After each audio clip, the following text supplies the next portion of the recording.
Hello, fellow Rebel Capitalists. Hope you're well. I am back. First time guest. I'm super, super excited to dive into the housing market with Melody Wright. Melody, can you give us the quick Reader's Digest version of the PTSD that you have from dealing with what you were doing during the GFC and how that brought you to where we are today?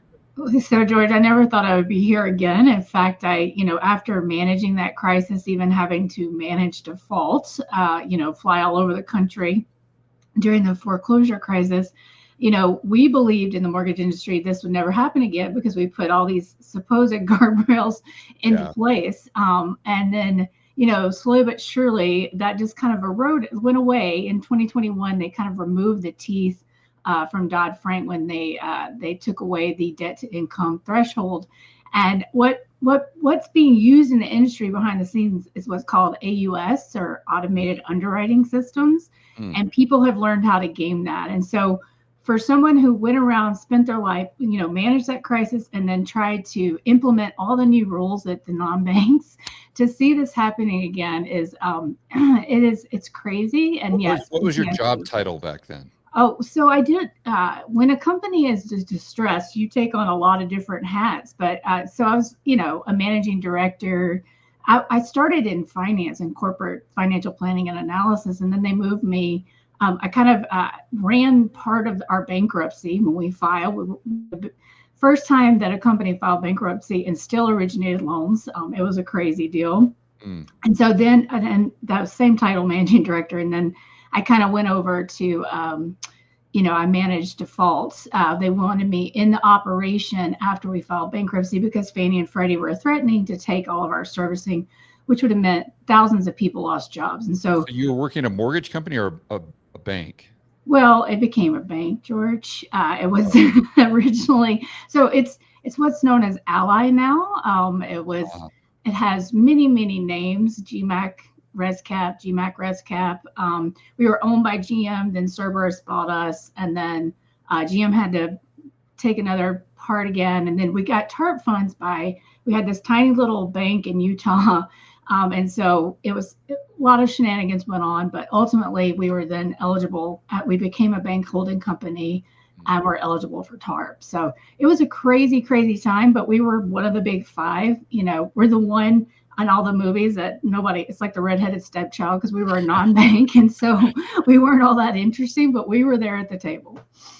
All right. So that give you a front row seat to the GFC and what happened with the housing bubble popping back then, growing, expanding, popping. And so now we fast forward to today, and I know you're still neck deep in this stuff. So what's your role today? Are you more of a consultant, or why are you thinking about this stuff 12 hours a day?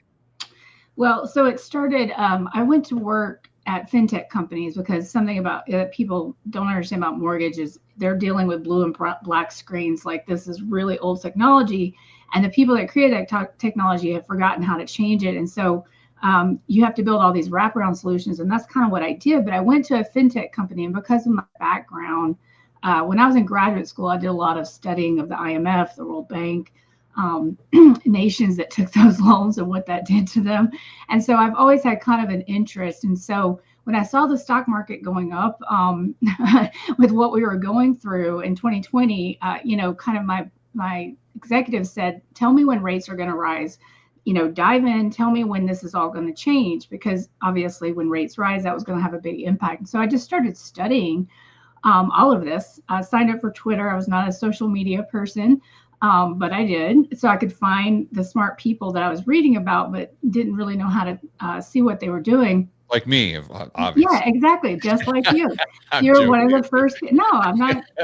It's true. You were one of the first people. I got onto Twitter to find Danielle DiMartino Booth after reading Fed Up. I mean, she's great. That's what brought me to Twitter. And so with everything I knew about mortgage, housing, inventory, everybody was talking about this inventory shortage. And I was like, what are you talking about? That just didn't make any sense.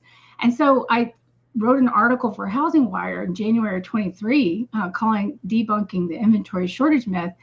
And the blowback I got was just insane. And so I went on the road to all these markets, taking a page from The Big Short, of course. It wasn't an original idea. I just went all over the country driving to all these markets. And I can tell you right now, we don't have an inventory shortage. Now, there aren't affordable homes, and we have a kind of inventory mismatch. But and then since then, sort of sharing that on social media, everybody just was interested. So I started writing about it in a Substack, and now it's kind of taken a life of its own. But I still do have some clients, but they're more of the people that I've been with for a while, because this stuff has just taken on too much of my time.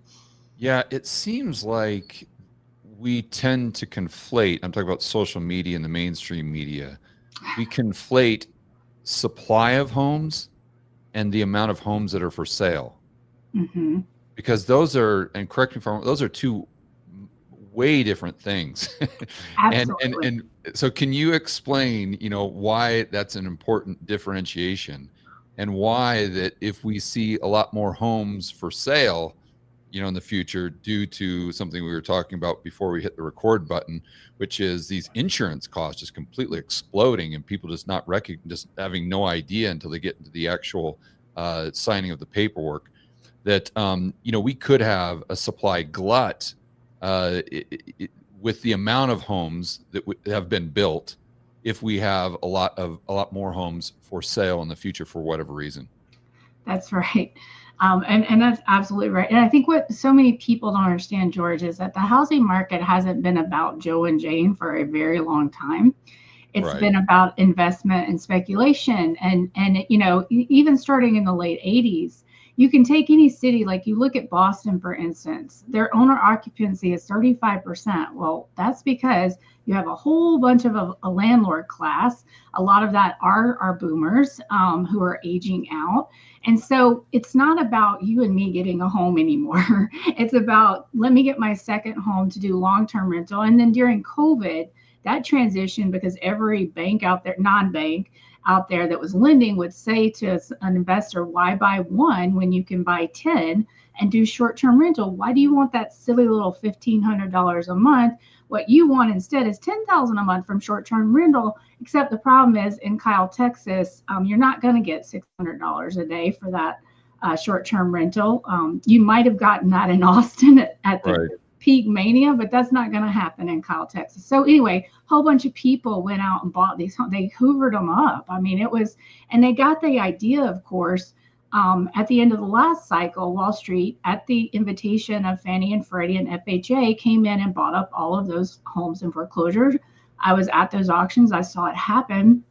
Now some of them are crying on TV. So, because with that rising insurance and property tax, which they don't get any kind of homestead exemption, they're no longer cash flowing because they can't get cheaper borrowings. And so the idea that we don't have enough supply, when we just went through this crazy building cycle, and we have to take into consideration the multifamily as well, because they're all competing at this point.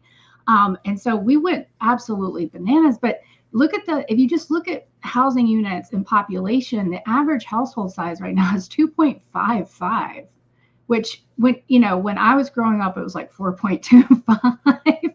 I ask this question to everybody now. They usually come out with something like 3.5, 3.2, but it's 2.55. We have over 15 million vacant homes in this country, not abandoned, vacant. As well as 3 million seasonal properties that the census tracks. And so what you have is a lot of second and third home ownership, as well as all of these mom and pop investors and the institutional investors. But the mom and pops are much larger, and everybody got in on this gig. So, Do you know Kenny McElroy? I have seen, yeah, I don't know him personally, but I've seen some of his stuff. So he's a real good buddy of mine. We have a mastermind together, and I'll connect you guys after we get done today. But he talks, he's multifamily. He Yeah. probably runs 2 billion or Yes. so. I think he's got 10,000, 12,000 doors. And, he's been doing this a long time, and he's lived through a lot of cycles. So he's currently in the process of buying, but he didn't build from 2020 to, at least not aggressively, from 2020 to about maybe 2024. And he was saying the exact same thing that you're saying. He said in the multifamily space, everyone is building like there's no Yes. tomorrow. He goes, there's Yes. just building, building, building, building, and they're all building these multifamily apartment buildings based on, number one, the assumption that rates are going to be at zero forever or very, very low. And with the assumption that rents are going to grow at like 10% per year for the next 40 years or something like this. And he's like, George, I'm looking around. I mean, this is just complete Yeah. insanity. Yes. So he had all these guys that were kind of the noobs in the business that were setting up funds that were getting out way over their skis. And they were building for like, I mean, crazy amounts per square foot for apartment buildings. Let's just say $300 a square foot they were building. And, that is not cash flow positive, but they're just assuming that it will be with these rent increases that they're projecting into the future. So now what Kenny's doing is he's coming in and he's buying these apartment buildings for like $200 a square foot. He's buying way, way, way under the cost of construction. And someone along that chain is taking a big hit. They're taking a big, big hit. And I asked Kenny, I said, who is usually taking the hit? He says it's usually pension funds that are doing that. And so now he's buying way under the cost of construction to where the cash flow, that it's the current cash flow, where it pencils out. And it makes sense. But it was funny because he's talked about that oversupply in the multifamily space for the last 2 years. Yes. Yeah. And I think where he and I probably would disagree the most is on demographics, but yes, he's talked about it. I mean, he was who first kind of started talking about people not being able to qualify for these rentals. I mean, it was just, and so, I mean, the multifamily space, it's quietly in serious trouble, just as you're saying. And a lot of it too is not just pension funds. It's like, these individuals that did deals with like doctors and dentists, and they went out and found anybody with like a little bit of cash. And now all these people have found me, right? Because too late, unfortunately. They're like, I'm wiped out of 10 of my investments. I've got one that maybe is not gonna wipe. They're getting they've had capital calls and all of this. And so I think that's what happens in this, is that people look at multifamily separately, and when it's cheaper to rent than it is to own in most places across the country, you cannot look at those two things separately. And so you've got is just massive oversupply, and a lot of that multifamily was luxury. And I mean, and if he can get that cheaply, that's awesome, because he can then compete with some of these older buildings. But and I think that's actually happening on the commercial side too. We're getting to the time where other people can kind of step in. But what it means for existing home sales are the lowest we've had since 1995 last year. And we've increased, population by over 20%. So that just doesn't make any sense. And so, this housing market is completely frozen.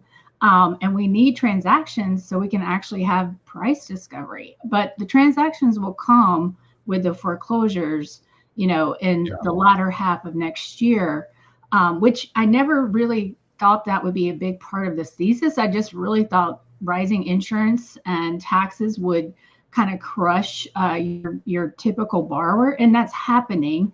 But we're also going to get foreclosures too. And so that's going to really speed up the game. And right now you can see sales accelerated in October. We kind of had the same acceleration last year. And yes, rates are a little bit lower, but they're not as low as we got even last year. But I think what that is motivated selling of people that have to sell. They have to get out because they've got that foreclosure notice, and they don't want that on their credit report. Yeah, so I've heard rents have gone down in some areas. I was researching something the other day. I remember that. And then also I did a video where I was talking about an article, I think it's CNBC. They were talking about how the foreclosure rate is increasing dramatically, although it's still at a very low level, historically speaking. So when I was thinking this through during the video, I'm like, okay, well, the trend is not going in the right direction as far as foreclosures. And let's just assume for a moment that it is historically extremely low, but we have seen Zillow come out and say that 53% of the homes on their website have had a price reduction That's right. in the last 12 months, but that's with foreclosures at a historically very, very low level and unemployment at 4.3. Right. So if unemployment goes up Right. and the amount of foreclosures just goes back Right. to normal, then what does that mean for prices when in a lot of these US markets, we're already seeing prices come down Right. at a pretty high clip? It's a matter of time. And, you know, and they said on average it was 9.6 million. I'm watching a house down the street that went up 2 months ago. They're already down 50,000. I mean, so it's happening all over the country. So we, you know, as I said, we need those sales. But here's the thing about foreclosures that people don't understand. A lot of this is happening in the shadows because what Fannie and Freddie do when loans go default in their portfolios, they sell them off to hedge funds. Yeah. Those hedge funds then sell them off to private note investors, like single investors. A lot of those private note investors don't use a servicer, or even if they do, that servicer may not be reporting to credit. And believe it or not, I've been to these private note conferences, and that's a lot of them. And so I think we have more delinquency than what is being represented. But if you look at Black Knight, who has about 50% of the loans on their portfolio on their platform, they've got 2 million properties in distress. What is Black Knight? Black Knight, ICE Black Knight. They're like the industry. They do this. It's called the Mortgage Monitor, but they're the technology that the entire mortgage space uses basically for servicing and origination. So ICE, who owns the New York Stock Exchange, they also own that. And so it's a little misleading. Like, so you'll go to the Fed schedule or what's on Fred, and it'll look like low delinquency because it's only the commercial banks. Well, the commercial banks got out of mortgage. They only do really pristine stuff or jumbo. Mm-hmm. They do just enough government to stay friendly with the agencies, but they really don't play anymore, not to the scale that they did. And so looking at that delinquency rate is not going to tell you anything. Looking at ICE Black Knight, they don't have the third largest servicer on their platform, who is also has a significant specialty servicing operation. So they don't have the whole story. When the census did this survey after COVID called the Pulse survey, they kind of went out and just asked people, are you afraid that you're going to be foreclosed on? And the numbers that came back were startling, like 6 million households. So it didn't match at all what we were seeing in these official numbers. So I think there's more distress out there than we know, but it is accelerating. And so, yes, it's at a very low floor, but the numbers, 30% year over year, like this is definitely happening.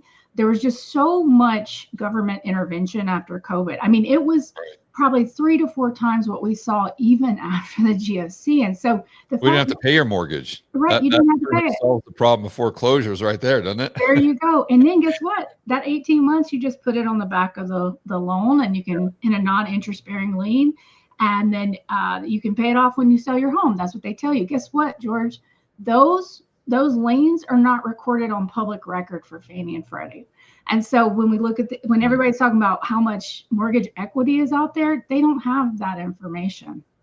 So we're living in a lot of gray and a lot of noise, but in reality, the picture's much worse. But to your point, why are we even seeing any? I mean, that doesn't make any sense when you say, look at that unemployment number or things like that. And so, but the big deal, and you probably know about this, is that guardrails were put on the FHA loss mitigation program starting October 1, and people with delinquent student loans are no longer going to be eligible for a loan modification. I did not know that. Yeah. Now, they have to be 270 days delinquent, but that's still a big deal. The other thing is there was no limit to how many of these little second liens you could get. People would not pay for 3 months, go get one, not pay for another 3 months, go get another one. They just do this over and over and over. And now they put a limit. You can only do one every 2 years. Additionally, you actually have to pay trial payments on this now. I mean, the stuff that was done after COVID, George, just made me it was so crazy because in the GFC, we re-underwrote everybody for a loan modification. We had to, during COVID, they just sent those mods in the mail without any documentation. So that this program having guardrails means that a lot that we are definitely going to start to see people coming over the dam. And I think probably by Q2, just the nature of the crazy foreclosure laws now, you have to wait 120 days before somebody's delinquent before you can even refer them to foreclosure. And then some states, like New York, could take 25 years. But, so it takes time. But in states like Georgia and Texas, they'll sell in 60 days. They are very short timeline states. And that the fact that that's in Texas is a big deal because they went so bigly this time, way bigger than they did during the GFC. And so there's going to be a lot of headache and heartache in Texas. I mean, it makes sense if you think about it, because the argument back in 2021 and 2022, I'm sure you heard all the time, is no, it's impossible for home prices to go down because no one has to sell because they've got a 3% fixed rate 30-year mortgage. Right. And that never made any sense to me because I'm like, wait a minute, you're assuming that that's your only cost of home ownership. And then you're assuming that you still have your job, that will never go through a recession again. But as we found out, and a lot of people found out the hard way, that there are other costs of home ownership, that you've got the insurance, you've got the taxes, you've got the maintenance. And if those costs are going up, even if your mortgage payment isn't, the net result is the exact same. It's there is no difference. It puts you in a position where you have to sell, and then of course the unemployment rate goes up, and then you don't have a job, so it doesn't matter if you've got a 3% mortgage rate, you still have to sell because you can't make that payment. So that I think, correct me if I'm wrong, but that's what we're seeing start to play out right now. So it's not like these price declines that we're seeing in Zillow are just coming out of right field, out of absolutely nowhere.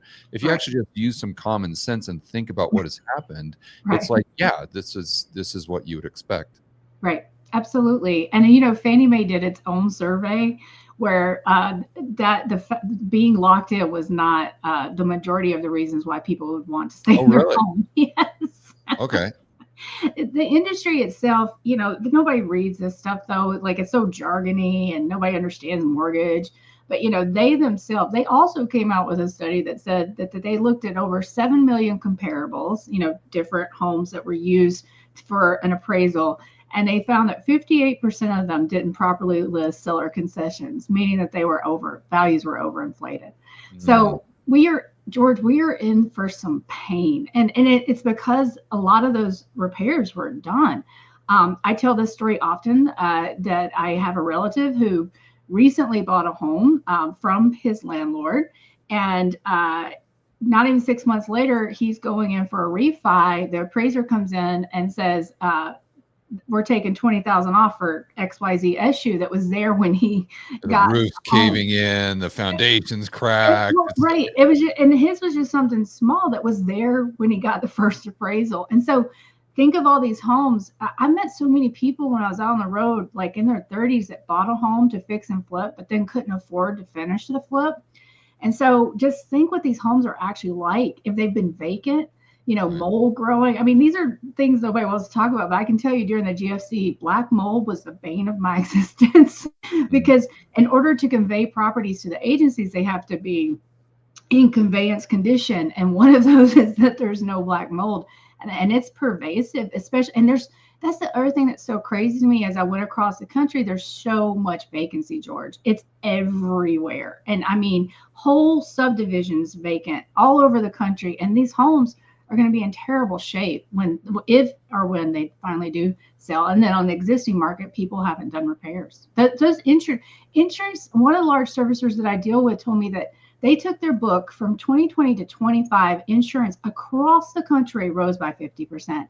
Now, imagine, this is one of the few times in your life where overnight you could, all of a sudden your monthly expenses could go up like 306. I saw crazy stuff, 1,200, like more than, because let's say you're in California and you have to get fire insurance and you also have to get your regular insurance and then your taxes. And what happened, people often push back and say, well, homestead in California. Well, yeah, that's when you were living there for 20 years. But if you just bought, you get hit with, a second set of supplementary taxes. So I'm watching borrowers get notices that say, your mortgage payment is now $600 higher.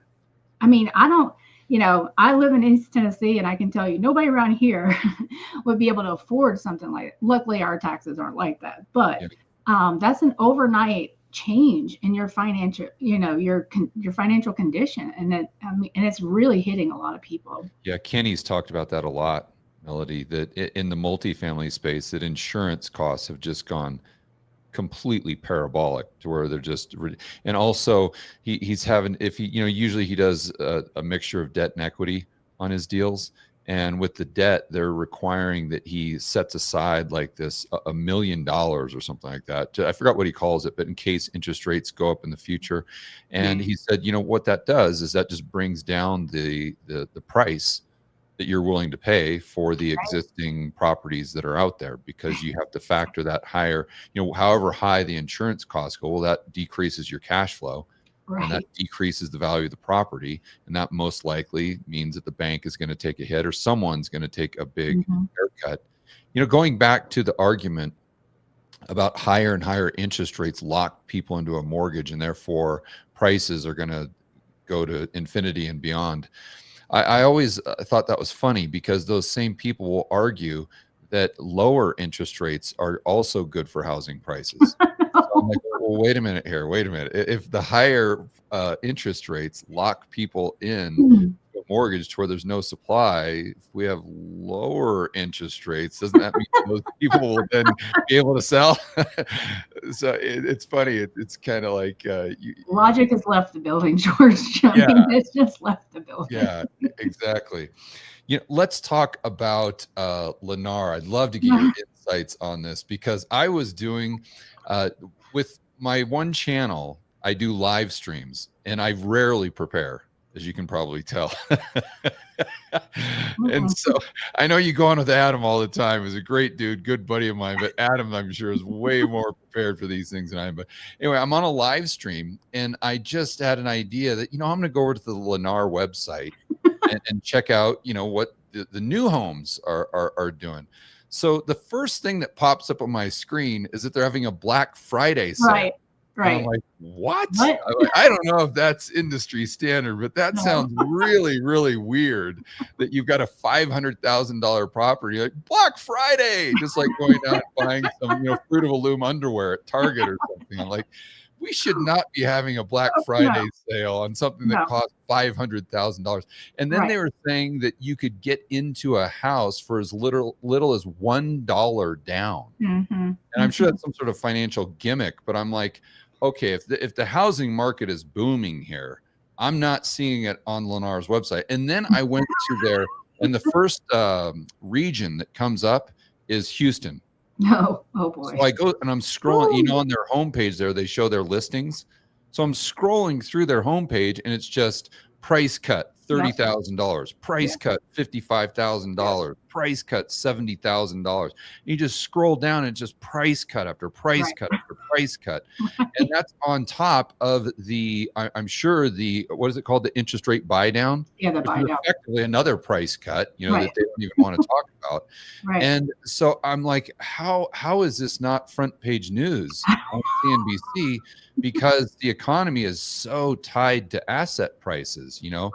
I've heard you and Adam talk about that all the time with the K-shaped recovery. Well, the K-shaped going up as a result of asset prices, Right. most notably home equity.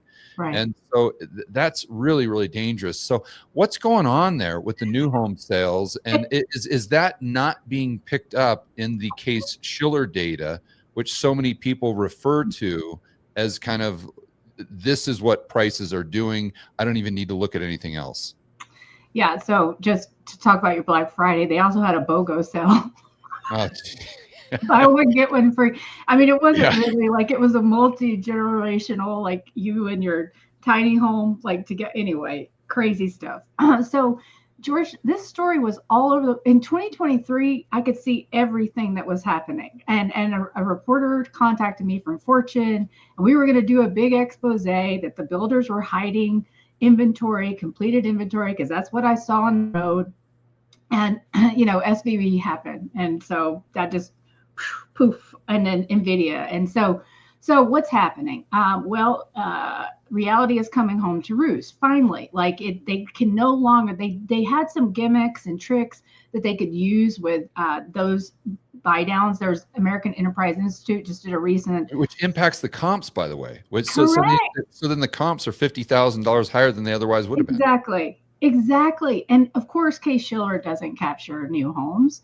They don't capture condos either, which are taking a bath all over the country, So, and they don't capture sales that happen within 6 months of one another, which we're seeing a lot of trading of homes right now, a lot of trading of cars. But I can't wait. So the builders for the longest time could do some fancy accounting on those buy downs. They were able to get away with it and not list it as there's supposed to be a cap on seller concessions, but the way that they did it meant that they didn't really have to abide by that. I think that's about to change. But it's over. Like their facilities, their lending facilities are having to be renegotiated. They're not holding cash, which is crazy. And so it's all like there's just been enough to keep, extend and pretend, stay alive till 2025. But I can't ever say their name, Hovnian or whatever. One of the builders just reported, and it was in the toilet. Lennar reports in about 10 days. I can't wait. I posted that I heard about layoffs there on Friday. And so I think what's happening is, again, extending and pretending, but those margins are getting compressed. And, with those price cuts, what's interesting, so like Lennar, if they don't sell anything in a subdivision, they don't have to market to market, George. It's only like it like only kicks in like if they take a 10% loss on a subdivision, that's when they have to do mark to market. Instead, they use a model. And so I've seen so many subdivisions where there's nobody in them. And so they haven't even started to realize these losses. And I think that's what you're about to see happening. And it's so funny. I tweeted, I was like, why are we suddenly finally talking about the builders again? Because Bloomberg and the Wall Street Journal had articles, front page articles on the same day about the builders. Bloomberg's read like an advertisement, but that trouble is getting back into the news now because they're just as, if people had seen what I have seen out there, they would understand there's nothing that can stop this train. Now, the government will likely come in and bail out Lennar again. They got bailed out last time. I could see the government doing something like, we'll do a facility where we give you 100 cents or whatever. But if you do these homes for affordable housing, like if you, do it at a certain adjusted to, gross income or things like that. But they'll probably get bailed out, but they are going to be crying really. And they have been behind the scenes. You'll see different things. Like they wrote a letter to Jerome Powell at one point. They also, begging for him to lower interest rates. Yeah, exactly. And then the tariffs, they wrote a letter, to Trump. And, people ask me all the time about construction costs. I'm like, you guys don't understand. Like, I'm not worried about construction costs inflating home prices at this point, not with the amount of inventory I've seen out there. We have overbuilt. Yeah, that's a good point. Yeah. So, but yeah, that's what's going on with the builders. They're about to have to pay the bill. Hey guys, if you're watching this video right now, you probably know the stock market, the housing market, pretty much every market is in a massive bubble right now. The Fed is totally out of control and the debts are exploding. This doesn't end well, but the question is, what do you do about it? Well, fortunately, I've got the answer. Now, let me be clear. If you're the average retail investor just watching CNBC and trusting the system, this definitely is not for you. But if you've been sensing there's something wrong and you're looking for clarity through all of the chaos, then Rebel Capitalist Pro is your unfair advantage. What is Rebel Capitalist Pro? It's the private investment community that I have with my good friends Chris McIntosh, Brent Johnson, Patrick Seresna, and Jason Hartman. It includes private member-only live stream Q&As that gives you direct access to the pros I just mentioned. Also, proprietary research from Lynn Alden and Chris McIntosh, model portfolios, exclusive whiteboard videos, and best of all, the Rebel Capitalist Pro community. Rebel Capitalist Pro is basically the cheat code you need to not only protect your wealth, but to build wealth and thrive in this crazy world of asset bubbles, out of control central banks, and big government. So stop worrying about this stuff. Stop losing sleep and start investing with confidence. For more information about Rebel Capitalist Pro, we'll put a link in the description below this video. Yeah, and we just stepping back and looking at this through the lens of common sense, you say, okay, well, if I'm a buyer, I've got choices. I can rent, I can buy a used home or an existing home, or I can buy a new home. And if the new homes are selling at $100,000 discount because of everything that we've talked about, Right. okay, I'm going to go ahead and buy that new home. Right. And so you would think that everyone would at some point in time will gravitate over there because that's your motivated seller. It's the home builders because they got to get that off their balance sheet. And therefore, that's going to bring all the buyers over to the new homes. And then the sellers of the existing homes are going to have to look at that. They're going to be like, wait a minute. You know, I've got a 2,000 square foot house that I'm asking 500,000 for, but Lennar is right across the street offering new homes for $50,000 less. If I really want to sell this house, I'm gonna have to start lowering my price. And it's already happened. Like, so you mentioned San Antonio with rent. San Antonio has a lot of problems, one of which is big institutional presence there and you know, long-term rental. And also now if you drive from San Antonio to Austin, it's just one big new build site. But what's happened in San Antonio is all the existing home neighborhoods are getting sucked dry because they're going out to these new build subdivisions where they can. So that, you know, all this just takes an enormous amount of time, right, to play out. And a lot of times what I've noticed is that by the time we notice these things, it's already actually happened. And what I've seen like in Raleigh and places like that is kind of just they're sucking everybody out to the excerpts. Now they'll probably come back when those existing homes are cheaper, and that's when you're going to have a lot of, I think, bulldozing that's going to have to happen.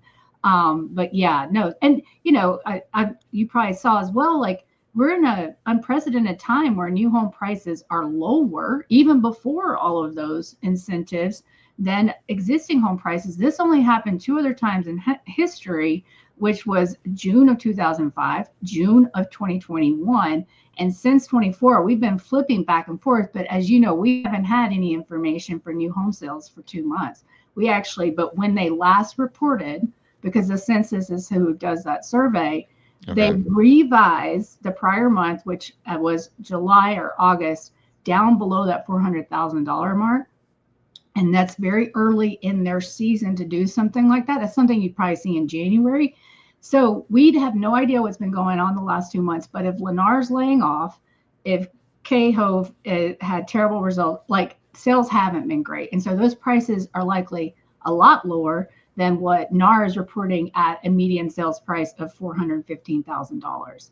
And so, you know, which again is not, it's not normal. It's not supposed to be working this way.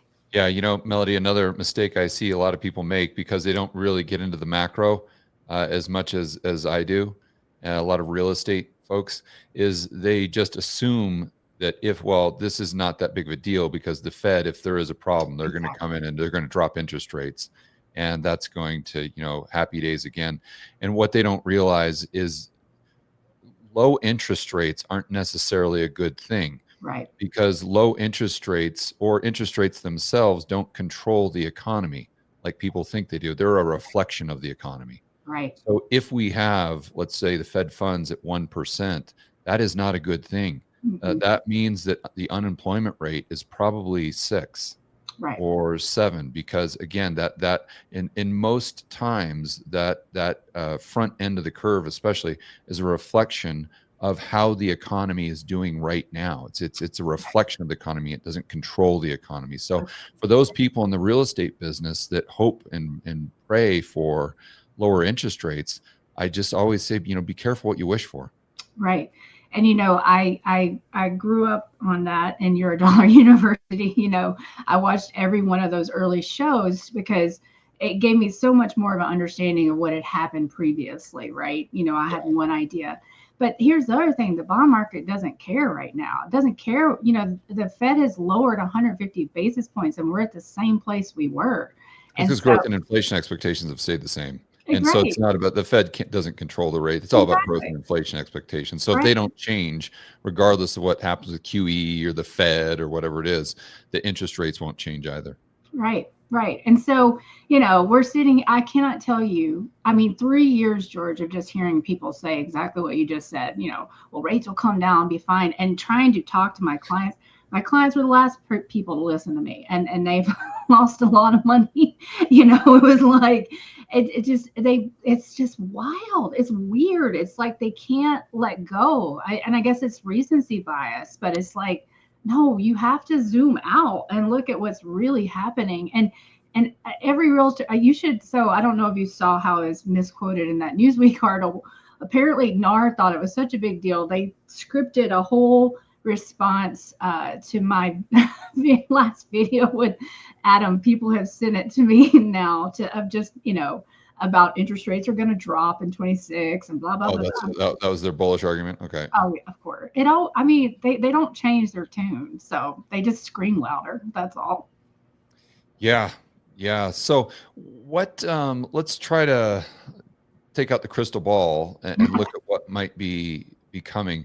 I think the base case has got to be that foreclosures will increase. I don't know, especially with the student loan stuff. So actually, before we get to the crystal ball, let's discuss where we are right now today, because there was just an article that I saw come out from CNBC. I'll probably do a video on it later this afternoon on how the what was it, the cancellation rate Yes. is exploding. And what was the other thing that's exploding? Melody, can you walk us through that recent news? Yeah, I think it was just cancellation, but people are walking away from deals at a record pace. And the home sellers are giving up. Oh, That's that's right. That's right. That's right. So, as my colleague in Jacksonville, Florida, John Brooks says, what's happening, we'll start with the giving up. It's called rage delisting yeah.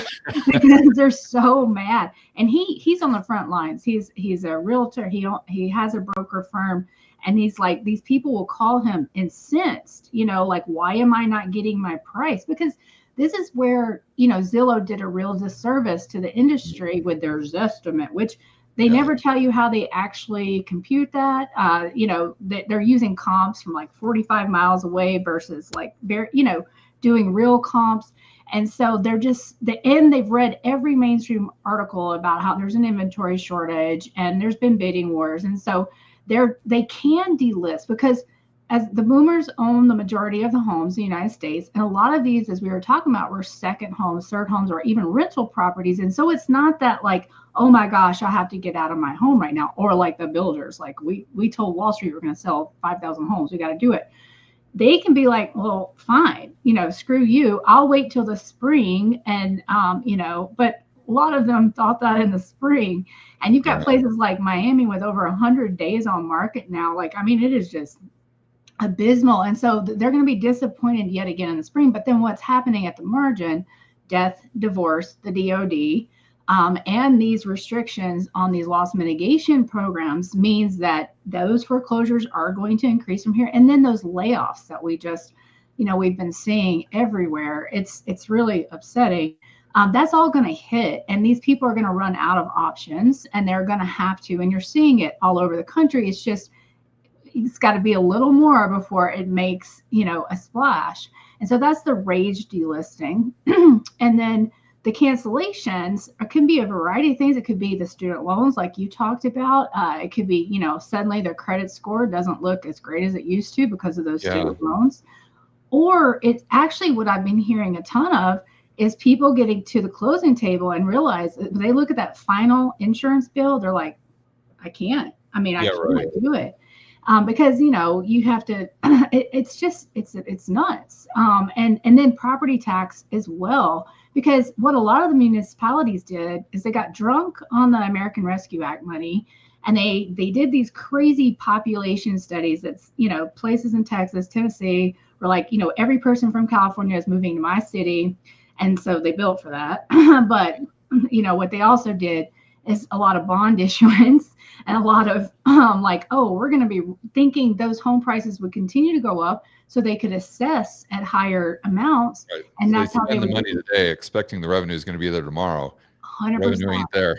It's not, and citizens are they're like, you can go, as I travel, I always try to watch the local news where I am, and every time in a hotel, there's some citizens at a city council meeting saying, I feel like I don't own my home anymore, like with these property taxes, because it's become a mortgage to a lot of people. So yeah, that's and then so it's all of that. But to your point about the credit scores, the Fed just came out with a survey of consumer expectations, and the mortgage refi rejection rate was around 42%, which is the highest since they started tracking it in 2012. We hit like 41.7 in February, and we just hit another high. And let me tell people kind of exactly, we're just glossing over the details here. What we're referring to specifically, guys, is this article. I'm looking at it right now. CNBC, they say home delistings in October were up 45.5% year to date. So that's what Melody's talking about, the rage delisting. And then they're also talking about how in areas like San Antonio, they're seeing like unprecedented levels of cancellation. So they get into the deal, but before 60 days before they close, they're seeing people back out. Right. So that's why we're talking about the hypothesis that maybe, with the student loans having to repay that, all of a sudden that's hitting their credit score. And it hits their credit score at a time when they're going through this closing process, and then they have to back out of the deal because the credit score doesn't justify the amount of mortgage that they're trying to take out anymore. So that I just wanted to give some details and some context to what we were talking about. Talking about the property taxes, there was a gentleman that I met I believe last year at Kenny's event. Kenny has an event called Limitless. And he has done a lot of like CSI type of work and research on fraud that was committed by a lot of these counties in Texas. Yes. Mitch Wexler. I'm sorry? Are you talking about Mitch Wexler? Or? Yeah. Mitch. Yeah, I've interviewed Mitch. I was gonna do an intro with you guys, but no, I've interviewed him. Really illustrates your point. Yeah. We actually did a live interview with him down in Dallas not too long ago. Good. Yeah. So no, that's exactly it. That's exactly it. And there is fraud, and they put in incorrect information into the model of, like homes that they shouldn't have even been using for comps. And this is systemic. It's not just happening in Texas, because these municipalities went insane. And so yeah, this is gonna, and this is where I get nervous because of the vacancy that I've already seen out there, George. Investors are always the first to walk away. They are. I mean, that was what, we experienced. And you're going to have so much vacancy. These counties aren't going to be able to handle it. They're going to have all these unpaid taxes. Yep. And they're not experts in foreclosure. And I mean, so I kind of see there's probably going to be some federal intervention as well for these municipalities that are going to be really struggling with all of these homes that they need to take to foreclosure due to unpaid taxes. Yeah. And to be clear, guys, what we're talking about is the county or the municipality artificially comping the house or appraising the house at a higher level and doing this fraudulently, knowing that they're committing fraud just to get more property taxes in to pay for all of the spending that they did where the taps ran dry, so to speak. And also we haven't even talked about the investors or the Airbnb people selling. I always tell this. I don't know if you've heard me tell this story, Melody, but when I first went to St. Bart's, I've got a good friend there named Hugh Hendry. And there's a lot of former hedge fund guys there and Wall Street types. And one of I tried to escape COVID, by the way. So I went out to St. Bart's because they were still open. And I was going over to Hugh's place. He has a lot of these dinner parties. So anyway, he says, you need to meet this guy. You guys have a lot in common. So we start talking, we hit it off. Turns out he was a retired, real big hedge fund manager. I can't say his name, but he managed tens of billions of dollars. And he started actually in Japan in the late 80s. So he's a real OG. And he had a distressed fund. I didn't know this at the time. We were just having a couple beers talking. And he had a distressed fund to buy real estate in 2010, 2011. So anyway, I didn't know him from Adam, and we just get to talking. And I told him that I retired in 2012, and what I did is I started buying properties in the Midwest in Kansas City, Missouri, and he's like, "Oh wow, you know what? I was doing the exact same thing." I'm like, "Really? Wow, small world, small world." He's like, "How many homes did you buy?" And I'm like, probably 20. You know, I'm feeling pretty good about myself, Melody. You know, I'm a big shot here. I bought 20 houses. And I'm like, how many did you buy? He goes, about 4,000. Yeah. You're like, You know, they just go, wah. You got to right. take a different home to buy. But my point in telling the story is that that's a big component of what people need to factor into their analysis, is that a large percentage of these homes out there are owned by guys like this, that could be getting to the point where if they start to see the prices go down, they're going to hit the bid. They're going to hit the bid as fast as they can to get that off the balance sheet, especially when they can get a 10-year treasury that's paying, let's just say 4%. Right. And that's on top of the Airbnb stuff. So give us your insights there. Well, so, you know, I was in the room on that trip to Dallas with one of the largest institutional asset managers. And that is what he said. You know, we are, as soon as the lease is up, in most markets, we're rehabbing and we are selling them as quickly as possible. As of right now. Okay. As of right now. And now they've been net sellers for a while. Here's what anybody that says they haven't, what they've done, they've sold them to each other. To kind of keep from having to fully write them down. So there's been a lot of that going on, as well as the builders will sell them at a huge discount, but somehow through the deal, they don't show that discount on the prices. And so if they're buying, it's very strategic buys, typically all in the family. But this one is a very large player, and they see what's happening. And they're that's learning from the AI guys. Or the AI guys learning from the real estate guys. I'll buy it from you at whatever price you say, as long as you buy it from me from whatever price I say. It's an epidemic, right? And so, you know, and so San Antonio just it keeps coming up because right there they have everything, all the toxic brew, and they don't have the labor market, but the institutionals there are. I mean, I was in front of a house. We did a video in front of a house there that, I mean, they just. This was a great neighborhood, great school, you know, really nice middle-class neighborhood. And they just slashed and burned. And, you know, that just destroyed everybody else on the. What do you mean by slash and burn? The comp, like they took the price down overnight. Like, you know, it was like the investors, just because they had to get rid of it. So it's like, like it was, you know, every other house on the block was like listed at 450, 470. They took it down to like 365, like that. And I mean, a new comp. Yeah, it's a new comp, and it just destroyed the rest of the neighborhood. And so, and then the mom and pop, you know, Airbnb bros, like, you know, right around here, Sevierville, Tennessee, big Gatlinburg area, 8,000 short-term rentals in this tiny little town, George, makes no sense. I mean, they are desperate now. They're doing seller financing. They're doing anything they can to get these things sold, and it's not working. And so that pain has, again, it's already happening, but it's just going to accelerate as we continue to see, you know, issues with travel. People aren't, you know, traveling as much right now, except for, of course, your top 1%. Yeah. So let's take the crystal ball and look into the future. And I think you were talking to Adam about this the other day, and it's something I totally agree with. And it seems, again, very commonsensical to me. So I'm surprised that more people don't talk about this, but it's just simply the price to income ratio.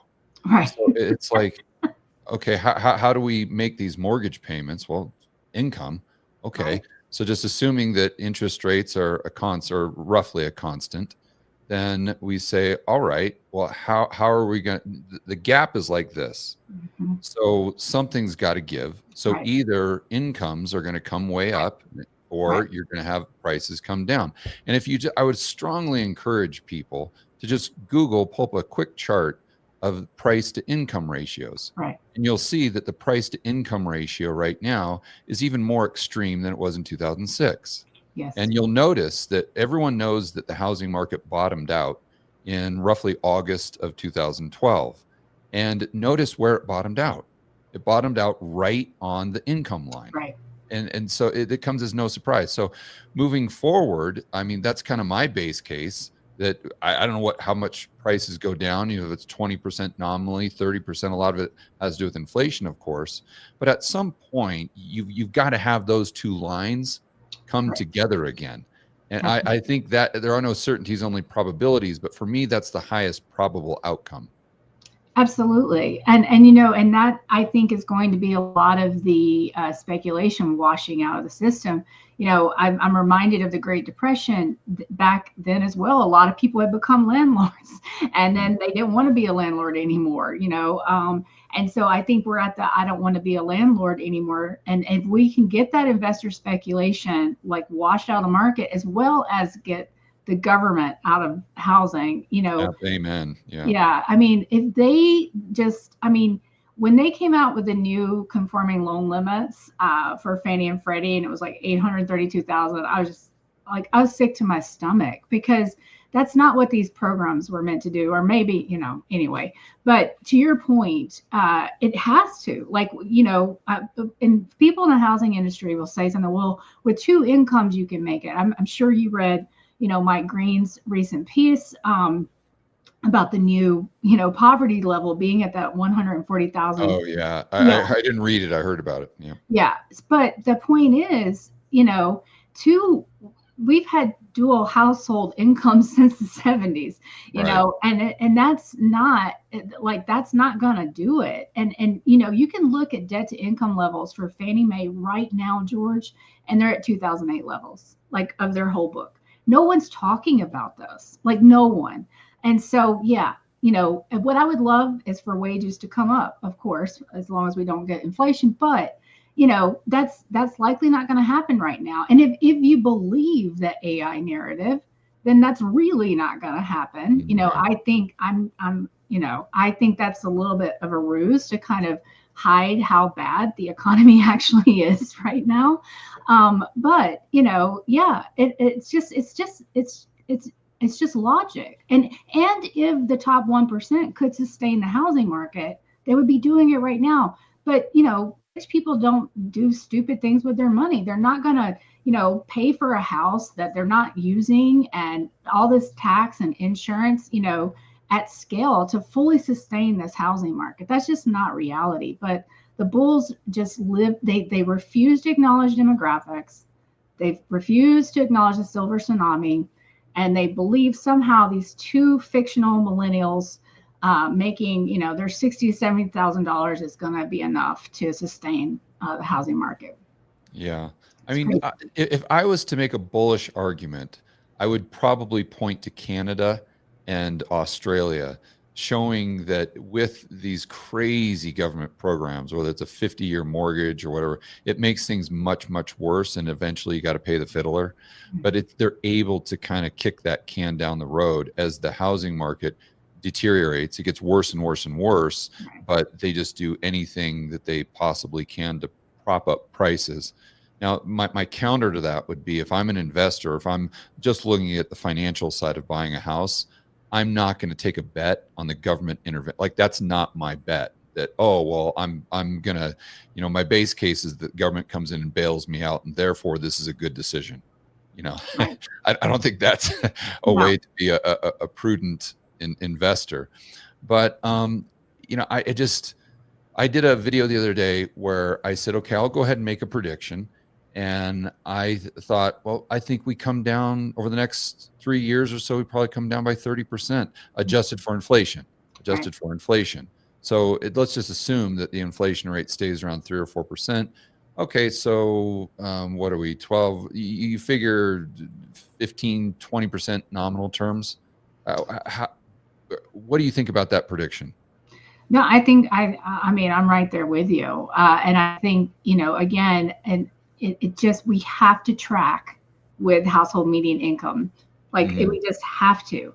And somebody on Instagram said, I said it has, you know, like the price was supposed to match the 83,000. That's not what I meant, but we have to track that in a logical fashion where, the household can actually afford those prices. So I don't think I'm right there with you. And I think, it'll be different depending on the areas. That's why I track 85 markets. But yeah, we're going to get there, and it'll take time. The only thing, the biggest issue is it's starting. It is, I feel like it actually, we have really, the national narrative has started to crack. It was just Florida, it was just Texas, but the national narrative is starting to crack. And so once it gets started, George, I mean, just think of all these rage delisters. And honestly, I feel like kind of like